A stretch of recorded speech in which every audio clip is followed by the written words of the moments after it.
In this video, I will teach you how to cancel Heygen subscription. So let's just begin. You can see I'm currently on my Heygen dashboard, and from here you need to head over to your profile on the bottom left side of your screen. Once you're there, you can see we have settings option. Just head over to there and go to subscriptions. So basically you can see it is currently asking us to upgrade to creator plan, and that's because I'm not subscribed to any plan yet.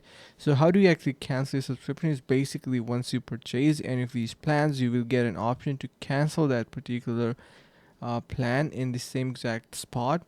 So you can easily do that using this. Also, another thing is that if you want to simply purchase these plans and you're looking forward to it to generate awesome videos, you can head over to the link in the description below to get 22% off onto these plans, and that is going to be having you a big discount. So head over to the link in the description below.